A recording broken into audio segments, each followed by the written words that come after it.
Good morning, everyone. Today we are going to start chapter number 3 as a revision work for our half yearly exam. In this chapter, we had already read about the earth's surface and the interior of the अर्थ का surface and उसके interior के बारे में हम लोग already पढ़ चुके हैं. इस चैप्टर में short question answer and multiple ये भी हमारे अपने सिलेबस में हमने डिस्कस कर लिया है. नेक्स्ट है लॉन्ग क्वेश्चन आंसर, ये हमारा बचा हुआ है. लॉन्ग क्वेश्चन आंसर कंप्लीट करने के बाद हम लोग अपने नेक्स्ट चैप्टर के लिए आगे बढ़ेंगे. Okay, so come on to the question answer. ई answer the following question. First one is differentiate between the P wave and the S wave. P waves and S waves के बारे में पहले भी हम लोग पढ़ चुके हैं. सिंपल डिफरेंस है, P wave is also known as primary wave and S wave is also known as secondary wave. P wave is faster than S wave. Why? Because it can travel through both solid and liquid. And S wave is slower in speed. Why? Because it can travel only through solid medium.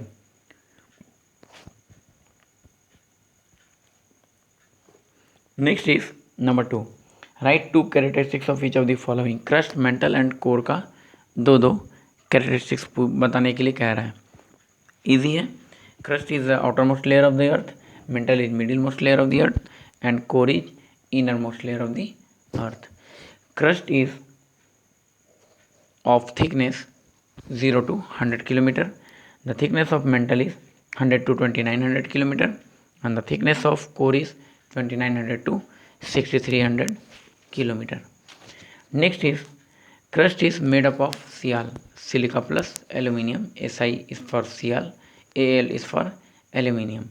Mantle is made up of Sima. Si it is for silica and Ma is for magnesium. And core is made up of Nife. Ni is for nickel and Fe is for ferrous. Ferrous means iron. Next is question number 3. What are fossils fuels. Fossil fuels क्या होता है? तो obvious बात है, the fuels which forms after the decaying और decomposition of plant and animal species. Plant and animal species के decay and decompose होने के बाद अर्थ के जो लोअर एरिया में ट्रैप्ड होता है एंड उसके बाद वो फ्यूल में कन्वर्ट होता है. It is known as fossil fuels. तो क्या क्या हो सकता है फॉसिल फ्यूल में? Coal, oil, natural gas, etc. Next is fossil fuels का importance. Name any two fossil fuels. तो two fossil fuels coal, natural gas and oil. And specify their importance. इसका दो इम्पोर्टेंस बताना है. तो एक तो पहला कोल होगा. It is use to generate thermal energy and it is also use in houses as for domestic purpose. And oil it is use to run the vehicles, bike, cars, motors, aeroplanes, etc. and it is also used in factories or industries.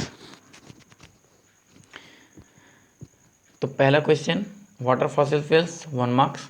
दूसरा, name any two fossil fuels, 1 marks. And specify their importance.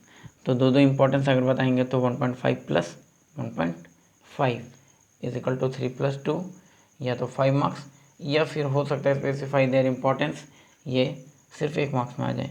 तो 1 + 1 + 1 carry 3 marks. तो easy है, लिख सकते हैं आसानी से आप.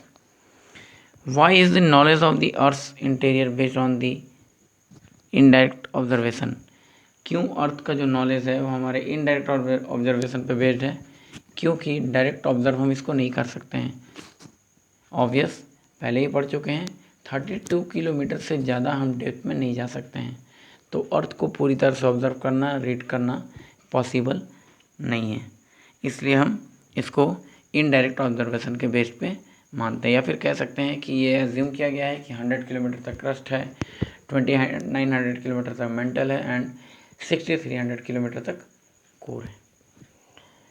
What are minerals. मिनरल्स क्या होता है? All the rock contains in a crystal forms as of natural occurring chemicals is called minerals. On what basis can be minerals be identified, give any example. Minerals को कैसे identify कर सकते हैं? तो minerals can be identified on the basis of texture, lustre, it's hardness and also its colour. कैसे? तो एक एक एग्जांपल देख लेते हैं। Diamond is the hardest substance, तो ये हार्डनेस हो गया। Graphite is softest, black and greasy in nature, तो ये इसका कलर हो गया। The common salt that we use in our food, तो ये इसका टेक्सचर हो जाएगा। टेक्सचर किस चीज़ से कह सकते हैं? तो सॉल्ट जो होता है वो क्या इसको कलर में भी ले सकते हैं एंड टेक्सचर में भी ले सकते हैं। नेक्स्ट इज डायमंड के लिए हम लोग हार्डनेस एंड लस्टर इसका भी यूज़ कर सकते हैं। लस्टर कहने का मतलब है जो चमकता है, शाइनिंग होता है एंड चमकीला होता है।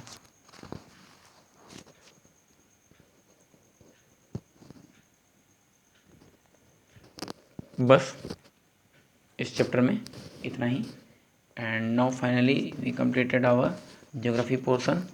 नेक्स्ट इज हम लोग हिस्ट्री पोर्शन देखेंगे एंड हिस्ट्री कंप्लीट होने के बाद सिर्फ सिविक्स। तो एक एक करके पोर्शन कंप्लीट करते चलेंगे। बाकी वीडियो को देखोगे, समझोगे, जहाँ नहीं समझ में आएगा बार बार आपसे कहा जाता है you are free to send your queries without any hesitation. फिर भी आप वीडियो देखते हैं, समझ में आया तो ठीक, नहीं समझ में आया तो भी आराम से बैठे रहते हो। एग्ज़ाम में आपका ये डाउट बना रहेगा और इजी वे से आप क्वेश्चन अटेम्प्ट नहीं कर पाओगे। So please send your queries if any. Okay, thanks to all of you.